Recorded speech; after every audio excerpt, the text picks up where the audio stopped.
J'adore les surprises. Ah ah! Je vois le principe et ensuite ça fait une forme. Je n'ai jamais essayé les perles à repasser. Waouh! Il va falloir repasser avec un fer à repasser?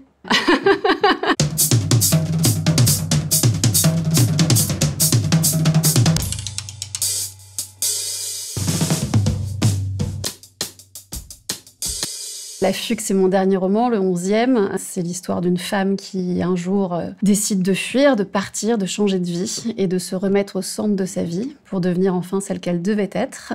Allez, je pars avec un peu de blanc.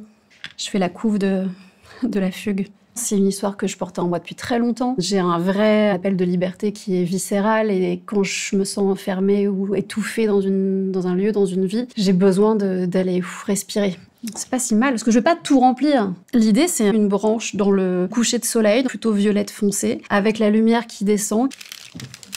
Là, il est vert, il est content, je vais pouvoir y aller. Alors, qu'est-ce que ça donne ? Il y en a 2-3 blancs qui ont décidé de ne pas faire partie de la couverture finale. Ouais, c'est La Fugue qui s'est fait La Fugue. Je reconnais l'ambiance de couleur. Est-ce que je reconnais la couverture ? Non. Si je devais symboliser ma carrière d'écrivaine depuis mes débuts, donc ce qui correspond plus à l'écriture, c'est plutôt le papillon. Parce que j'ai commencé petite chenille d'auto-édition et ensuite ce sont les éditeurs qui sont venus me chercher. Mémé dans les orties, mon premier roman, a été republié et réédité plus de 37 fois la première année et j'ai vendu plus d'1 million d'exemplaires. Je vais lui faire les petites antennes oranges, ça va être très moche. Ah ouais, je connais même très bien l'univers des papillons. Chez moi, les papillons sont à peu près partout, dans les murs, accrochés en tableaux magnifiques. Ça, c'est un papillon de Bretagne. Normalement, il y a plus d'ailes, hein. Il n'y en a pas que 2, hein. Il y en a 4. Alors... On dirait des bonbons. Mais ouais, il est pas mal. Je vais l'emmener. Je me poserai ma tasse de thé dessus.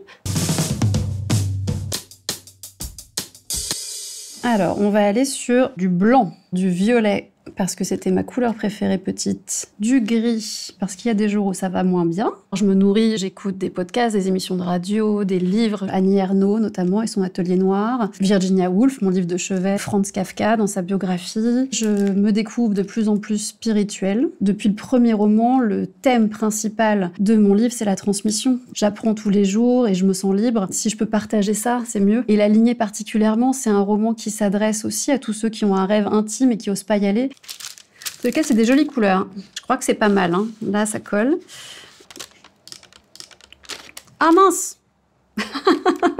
Il y en a quelques-uns qui sont restés. Ça ressemble à ce que je fais dans mes romans, hein. Quand j'enlève et que je me dis « Ah mince, il manque un bout », je rajoute. Ça peut être une nouvelle planète qu'on a découverte qui a une tête d'alien ou une méduse. Parce que la méduse s'appelle Aurelia. Il y a vraiment une méduse qui s'appelle Aurélie et qui s'y frotte, s'y pique. Et d'ailleurs, est-ce que ça me ressemble ou pas ?